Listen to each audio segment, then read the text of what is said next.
من اكتر العلاجات اللي كانت واخده شعبيه في مجال علاج الصلع الوراثي الفتره الاخيره هو البيبي 405، اللي ناس كتيره كانت بتوعد ان هو يكون الطفره القادمه في علاج الصلع الوراثي بدون اللجوء للفينسترايد او المينوكسيديل او بدون اي ادويه بتلعب في الهرمونات بتاعته. اول حاجه ايه هو البيبي 405؟ البيبي 405 هو مركب تم تصميمه من شركه اسمها بليش. المفترض ان البيبي 405 بيشتغل بآلية عمل مميزه جدا عمرنا ما شفناها في مجال علاج تساقط الشعر، ان هو بيشتغل على نواقل اسمها الام بي سي 1، ودي لا مش القناه بتاعت التلفزيون، دي اختصار لحاجه اسمها ميتوكوندريال بايروفيت كارين. والمفترض ان هو كنتيجه ان هو بيقفل النواقل دي ان الخلايا بتاعتك بتتجه ان هي تنتج طاقه عن طريق عمليه اسمها الجلايكوليسيس. لا يا عمر اهدى كده شويه، انا مش عالم احياء ولا عالم بيولوجي، انا عايزك تشرح لي النقطه دي بالتفصيل، ايه الكلام اللي انت قلته ده؟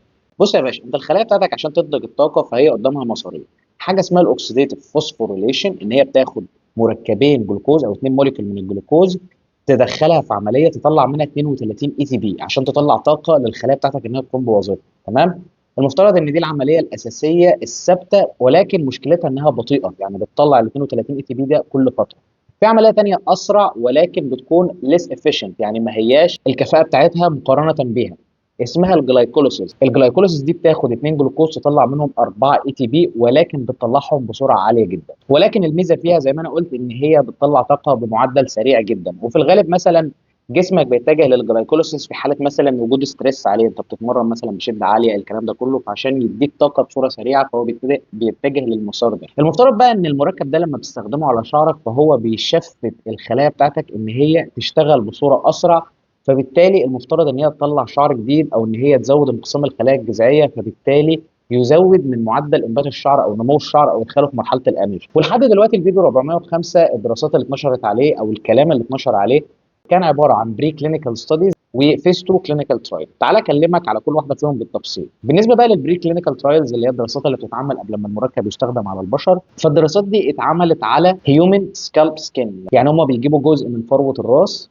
وبعدين يحطوه في صحن في المختبر ويبتدوا يحطوا المركب ده ويشوفوا التفاعلات البيولوجيه او المسارات اللي اشتغلت. وما تقلقش، هم ما بيجيبوش بني ادمين ويشرحوا فروه الراس بتاعتهم عشان ياخدوا العينه، لا هم بياخدوا العينات دي غالبا من الزيادات اللي بتبقى من عمليات الفيس ليفت.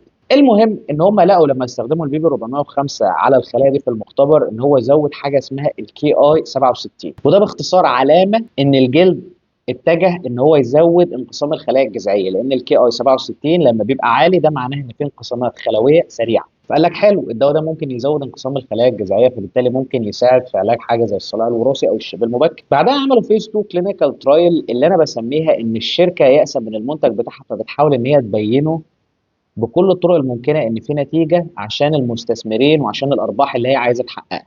ولكن في ارض الواقع النتائج دي تعتبر نتائج او دعايه سلبيه لاي حد بيعرف يقرا دراسات. اللي حصل ان الفيستو كلينيكال ترايل المفترض ان هو بتكون على مجموعه صغيره من البشر عشان يحددوا الافكسي والسيفتي، يعني ان هم يحددوا مدى امان المركب. بالنسبه للامان فهو يعتبر امن الى نسبه كبيره ومحدش اشتكى من اعراض جانبيه، ولكن الفعاليه هنا مشكوك في امرها بصوره كبيره جدا. يعني هم كتبوا بالفونت العريض كده 31% من الرجاله اللي عندهم صلع وراثي متقدم لاحظوا 20% تحسن. تمام. طبعا انت ممكن تقول طب ما دي نتيجه كويسه، هقول لك لا، لان الدراسه دي كان فيها برضه رجاله عندهم درجات مختلفه من الصلع، درجات مثلا نورود 2 نورود 3 نورود 4، هم ما قالوش غير الناس اللي عندهم نورود 7. ده غير كده اصلا كان في ستات كمان في الدراسه دي. فانت ليه اديتني النتيجه بتاعت 10% من السامبل سايز او 10% من مجموع الناس اللي كانوا في الدراسه، بدل ما تديني نتائج الناس كلها اللي كانت في الدراسه؟ هل انت بتبين النتائج اللي حصلت بس عشان تداري على الفضيحه بتاعتك ان هو ما عملش اي نتيجه في المجموعات الثانيه؟ ففي الدراسات دي حاجه اسمها الاندر ريبورتنج، والاندر ريبورتنج ديت هي تكنيك بيستخدمه الباحثين لو هم مثلا ليهم مصلحه ماليه في المنتج ده انه يطلع عليه نتائج، مع ان هو في ارض الواقع بلح تست ما بيعملش اي حاجه. والمفترض بقى ان البي بي 405 بيقول لك ان هو يخش في الفيس 3 كلينيكال ترايل في 2026، وفي ناس كتيره طبعا كانت مصدقه ان هو الطفره القادمه في علاج الصلع الوراثي، لدرجه ان في شركات او مصانع تحت السلم في الصين بدات ان هي تبيع للناس المنتجات فيها البي بي 405 وهي في ارض الواقع كلها فيك، يا اما ما فيهاش البي بي 405 يا اما اصلا فيها مينوكسيديل وفينوكسيديل عشان تحقق نتيجه وعشان يحققوا مكاسب سريعه. انما مفيش طريقه تقدر تشتري بيها البيبي 405، ما تصدقش اي حد على النت لان هو في الغالب بيحاول ينصب عليك. طب انا ليه بقى كنت بقول لك ان انا شايف ان المركب ده مش هيكون ليه اي نتيجه؟ ما هو ممكن مثلا الفيس 3 كلينيكال ترايل تبين ان هو ليه دور جبار جدا في علاج الصلع الوراثي. هقول لك ان انا شاكك اصلا في الميكانيزم بتاعه في اكشن، وعشان اشرح لك وجهه نظري لازم افهمك حاجه كده بسيطه. فهات كوبايه القهوه بتاعتك او حاول تركز معايا كده ثانيتين، هشرح لك حاجه مهمه جدا. انت كشخص عندك صلع وراثي، لو جيت تبص على التشريح بتاع الشعرايه فهتلاقي في حاجه اسمها الديرما بابيلا سيلز. دي عباره عن خلايا بتكون تحت خالص كده، اسمها بالعربي الحليمه الجلديه. فما اعتقدش ان انت هتفهم يعني ايه حليمه جلديه، فخليها اسمها الديرما بابيلا. تمام. دي تعتبر خلايا بتعمل اشارات اسمها المازنكيمال سيجنالينج. يعني ايه؟ يعني هي بتدي اشارات للخلايا اللي فوقها اللي اسمها البلج، اللي هي الكره المنفوخه اللي فوق دي في الشعرايه، ان هي تدي اشارات للخلايا الجذعيه اللي هنا ان هي تزود الانقسام بتاعها. الشخص اللي عنده صلع وراثي المشكله بتاعته الاساسيه ان هو بيكون عنده مشكله في الديرما بابيلا سيل، اللي هي الخلايا الحليميه اللي بتبقى موجوده تحت. وكنتيجه لتاثير هرمون الدي اتش تي على بصيله الشعر، فبتبتدي الديرما بابيلا سيل دي تشرنك او ان هي تصغر.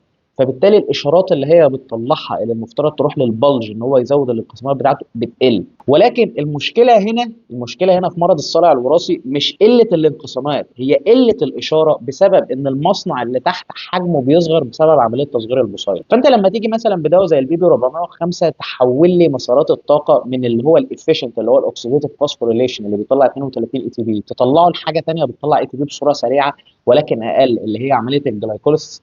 فانت كده ما حلتليش اي حاجه، انت مجرد ان انت زودت لي انقسام الخلايا على الفاضي. وعلى فكره كلمه انقسام الخلايا دي بشوفها يعني بتتكرر كتير في الدراسات اللي بتتعمل سواء في الطب التجددي او في الحاجات بتاعه الجلد او السكن او الكلام ده، ولكن هي لا تعني اي شيء في ارض الواقع. طب ما عندك مشكله زي السرطان مثلا، هي عباره عن زياده انقسام خلايا. هو مش المشكله في زياده انقسام الخلايا على قد ما هو الخلايا اللي طالعه دي سليمه ولا لا، المسارات بتاعتها سليمه ولا لا. بدليل برضو ان الناس اللي بيبقى عندها صلع وراثي كنتيجه مثلا ان هو بيحصل لهم زياده في السبيشال جلانز اللي هي الغدد الذهنيه اللي بتطلع افرازات زي السيبم. فلو هو في مشكله اصلا في انقسام الخلايا فالمفترض ان السبيشال جلانز يحصل لها اتروفي، وده ما بيحصلش. الناس اللي عندها صلع وراثي ما بيحصلهاش سكارنج، يعني البصيلات بتبقى البصيلات بتفضل محتفظه بالخلايا الجذعيه ولكن بقت ضعيفه، الاشارات فيها بقت ضعيفه، فعشان كده بقى في شعر كتير فيلس، ما عادش في شعر تيرمينال زي الاول. فانا من وجهه نظري شايف ان البيبي 405 هيفشل فشل ذريع ومش هيحقق اي نتيجه، ولو هو حقق اي نتيجه فهتكون النتيجه بتاعته ضعيفه جدا مقابل سعر غالي جدا.